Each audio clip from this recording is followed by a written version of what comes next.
Social మీడియాలో వేలాది మంది ఫ్రెండ్స్. కానీ నిజంగా కష్టమొచ్చినప్పుడు మనతో నిలబడే వాళ్ళెవరు? మన కన్నీళ్లు తుడిచే చేతులు ఎన్ని? ఈ కమర్షియల్ రిలేషన్‌షిప్‌లో ఏది శాశ్వతం? ఏది అశాశ్వతం? డబ్బుంటేనే ఫోన్ చేస్తారు. పదవి ఉంటేనే పలకరిస్తారు. సహాయం చేయగలిగితేనే గుర్తుపెట్టుకుంటారు. అవసరం తీరిపోయాక అదే మనిషిని పరాయి మనిషిలాగా దూరం చేస్తారు. ఇలాంటి అనుభవాలు ఎంతో మందికి ఎదురయ్యే ఉంటాయి. ప్రేమాప్యాయతల కన్నా అవసరాలకే విలువెక్కువ. మనుషుల కన్నా ప్రయోజనాలకే విలువెక్కువ. ఇలాంటి సొసైటీలో బంధాలను వెతుక్కుంటూ వెళ్లి అవమానపడడం కన్నా ఒంటరిగా మిగిలిపోవడం చాలా మంచిది. ఈ రోజుల్లో చాలా మందికి ప్రేమను చూపించడం తెలుసు, కానీ బాధ్యత తీసుకోవడం తెలీదు. మాటలు చెప్పడం తెలుసు, కానీ చెప్పిన మాట మీద నిలబడటం తెలీదు. అందుకే ఈ రోజుల్లో మనం మాటలను కాదు, మనుషుల ప్రవర్తనను గమనించాలి. ఎవరినైనా సరే వెంటనే గుడ్డిగా నమ్మడం లాంటివి చేయొద్దు. వాళ్ళని కొంచెం పరీక్షించాలి. సమయం అందరి రంగులు బయటపడేలాగా చేస్తుంది. కొంచెం సహనంతో ఓపిక పట్టాలి. నిజమైన బంధం దొరకడం అంటే ఒక అదృష్టం. దాన్ని నిలబెట్టుకోవడం మన బాధ్యత. దానికి విలువని ఇవ్వడం మనలో ఉన్న గొప్పతనం. ఇక్కడ అమ్మ, నాన్న, అక్క, చెల్లి, అన్నయ్య, తమ్ముడు అని ప్రత్యేకంగా ఒక వ్యక్తి గురించి మాట్లాడుకోవాల్సిన పనే లేదు. ఎందుకంటే ప్రతి ఒక్కరూ కూడా కమర్షియల్‌గానే ఆలోచిస్తున్నారు. ఇంట్లో వాళ్ళ, సొసైటీలో వాళ్ళ, మన లైఫ్‌లో ఉండే మన స్నేహితుల అని ఎవ్వరిని ప్రత్యేకంగా విమర్శించాల్సిన పనే లేదు. అందరికీ అందరూ కమర్షియల్ థాట్స్‌తోనే ముందుకు వెళ్తున్నారు. మీతో అవసరం ఉన్నంత వరకే మీ వారు. వాళ్ళ అవసరం తీరిపోయిన తర్వాత వాళ్ళెవరో, మీరెవరో. ప్రపంచమంతా నటించే మనుషులతో నిండిపోయినప్పుడు నీకు నిజం అనేది ఎంత వెతికినా సరే ఎక్కడ దొరుకుతుంది? ఒక మోసం చేసే వ్యక్తి స్నేహితుడిగా దొరికితే జీవితాన్నే కోల్పోవలసి వస్తుంది. దానికంటే ముందుగా నువ్వే స్నేహాన్ని వద్దు అనుకొని ఆ రిజెక్షన్‌తో బ్రతికే ధైర్యం నీకుంటే నిన్ను నువ్వు కాపాడుకున్నవాడు అవుతావు. ప్రపంచాన్ని అర్థం చేసుకొని మనమే మారాలి తప్ప ఇక్కడ ఎవరిని మార్చాలి అనే ప్రయత్నం చేయకూడదు. మనుషులకి సివిక్ సెన్స్ అంటే ఏంటో నేర్పించే ప్రయత్నం అస్సలే చేయకూడదు.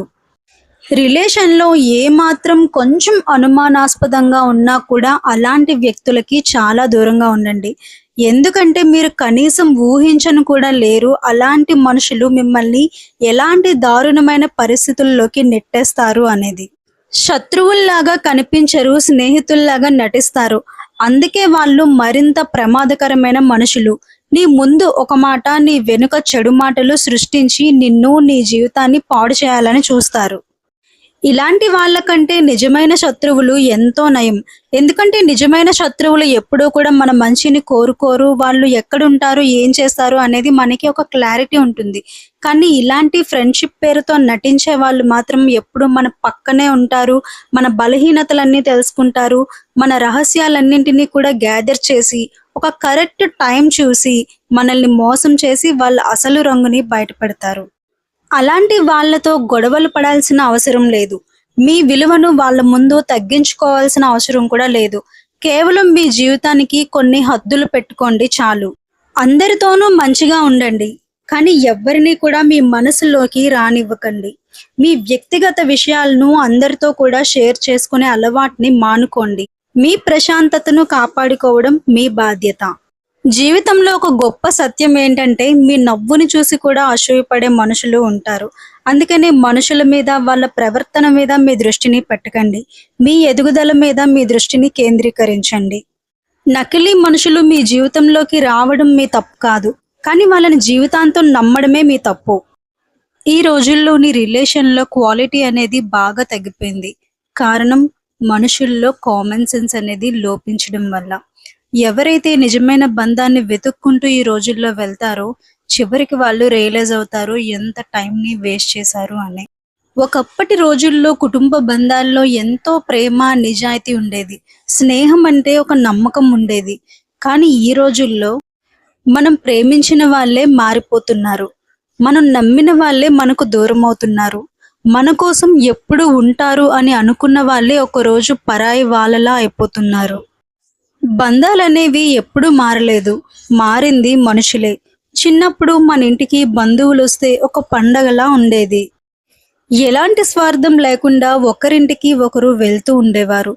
కానీ ఇప్పుడు మాట్లాడే ముందు కూడా ఏదైనా పనుందా అని ఆలోచించాల్సి వస్తుంది. మనుషుల కంటే ప్రయోజనాలకే విలువ పెరిగిపోయింది.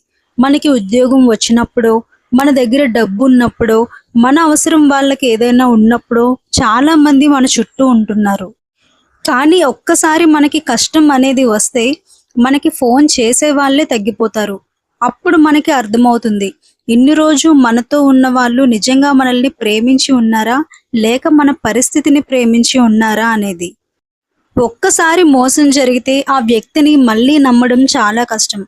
అందుకే బంధాన్ని కాపాడేది ప్రేమ మాత్రమే కాదు, ఒకరి మీద ఒకరికి ఉండే నమ్మకం కూడా. మనం అందరి దగ్గర నుంచి ప్రేమ, నిజాయితీ, గౌరవం అనేవి ఆశిస్తూ ఉంటాం. అలాంటప్పుడు మనం కూడా అలాంటి వ్యక్తుల్లాగానే ఉండాలి. మనం కూడా ఎవరి నమ్మకాన్ని దెబ్బతీయకుండా బ్రతకాలి. మంచి బంధాలు కావాలంటే ముందు మనం మంచి వ్యక్తులుగా మారాలి. మన మంచి ప్రవర్తనను బట్టి కాలమే మనకి మంచి మనుషుల్ని పరిచయం చేస్తుంది. ఈ రోజుల్లో సోషల్ మీడియాలో వేలాది మంది స్నేహితులు ఉంటున్నారు. కానీ నిజంగా మనం కష్టంలో ఉన్నప్పుడు నిలబడేవారు ఎంతమంది? పుట్టినరోజుకి వేలాది విషెస్ వస్తూ ఉంటాయి. కానీ నిజంగా మన కన్నీళ్లు తుడిచే చేతులు చాలా తక్కువ. ఇదే నిజమైన బంధానికి ఒక పరీక్ష. కొన్ని బంధాలు ఈగో వల్ల విరిగిపోతాయి. ముందు నేనే ఎందుకు మాట్లాడాలి అనే ఒక్క ఆలోచన ఏళ్ల తరబడి ఉన్న బంధాన్ని కూడా దూరం చేస్తుంది. కొంతమంది మన జీవితంలో ఉంటారు. మనకి విజయం వచ్చేంత వరకు మనతోనే ఉంటారు. కానీ ఎప్పుడైనా మనం కష్టాల్లో ఉన్నప్పుడు నెమ్మదిగా మనకి దూరం అయిపోతారు.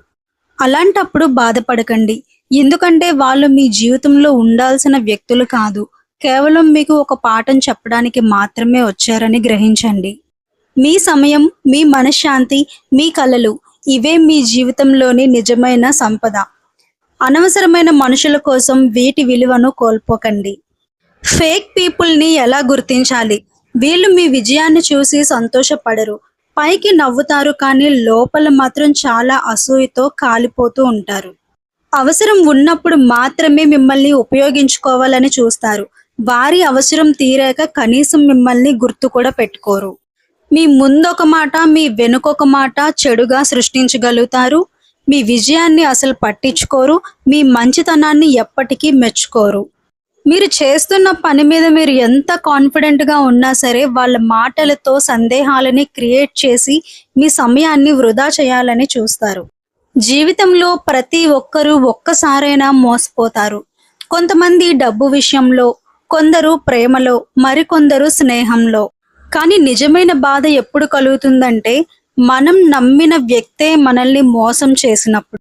ఎందుకంటే ఒక శత్రువు వచ్చి మనల్ని మోసం చేసినా కూడా మనకి అంత బాధ అనిపించదు. కానీ మనతో ఉంటూ మన మనిషిగా నటించిన వాళ్ళే మనల్ని మోసం చేస్తే మాత్రం ఆ బాధని మాటల్లో చెప్పలేం. ఎవరైనా మిమ్మల్ని ఒకసారి మోసం చేస్తే అది వాళ్ళ తప్పే కావచ్చు. కానీ అదే మనిషి మిమ్మల్ని మళ్ళీ మళ్ళీ మోసం చేస్తున్నాడు అంటే మాత్రం అది ముమ్మాటికి మీ తప్పే. మోసం వల్ల మీరు ఒక వ్యక్తిని కోల్పోవచ్చేమో కానీ ఆ అనుభవం వల్ల మాత్రం మీరు మీ జీవితానికి కావలసిన ఒక గొప్ప పాఠాన్ని అయితే నేర్చుకుంటారు. ఈ వీడియో మీకు నచ్చితే తప్పకుండా లైక్ చేయండి. మరిన్ని మోటివేషనల్ వీడియోస్ కోసం మన ఛానల్ని సబ్స్క్రైబ్ చేసుకోండి. Thank you so much for watching.